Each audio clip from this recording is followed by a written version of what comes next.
I have a question for you. Do you think that Greenville can correctly replicate real-life handling on their cars? Or simply put, does Greenville have realistic handling? To answer this question, I came up with a slightly stupid but brilliant solution, and that is to take my real-life car and put it through the same test that I put a car through Greenville in. Now, this actually took a lot longer than I thought it would take to make, but it's well worth it because I find the results very interesting.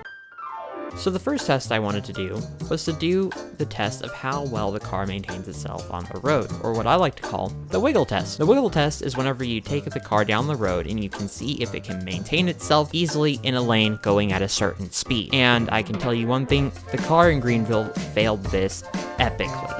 It was an epic failure. In fact, it was so bad that the car actually almost went into a pole, and I actually had to kind of stop doing the test because there was no hope left for it at this point. Even whenever I had the steering turned up, it just wasn't there. It didn't behave properly. However, unlike the car in Greenville, my car in real life actually aced this test with flying colors because it not only did it perfectly, it actually went 10 miles an hour faster than the car did in Greenville. As you can see in the video clip, the car actually easily regains its self-control, and I can easily continue going straight without having to make major corrections. However, there's one thing that I did find significantly interesting, and that was how does the car in Greenville handle bumps? In Greenville, whenever you go over a bump, the car does absorb it, but it absorbs it in a different way than it would in real life. In a real life car, there are several components to a suspension system that actually help a car maintain a flat composure as going over bumps. As opposed to Greenville, the car is more rigid whenever it comes to going over bumps. Also, one very significant thing that I do want to say that cannot be replicated as well is,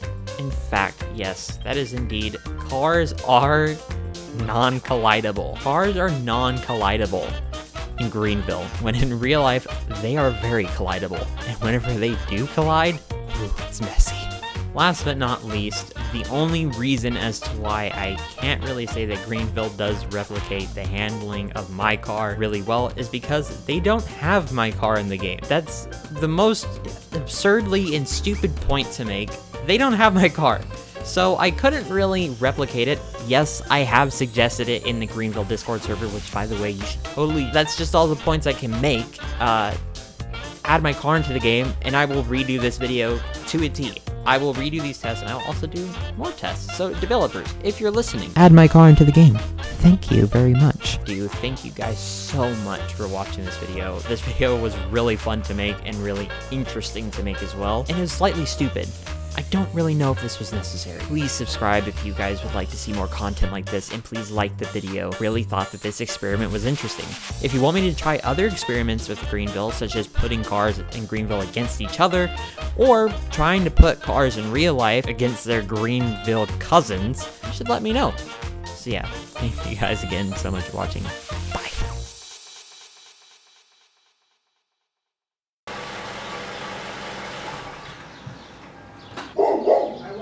I hate you at the same time because you are a curse, but yet a blessing. You're a blessing because you're beautiful, you're a curse because you never shut up.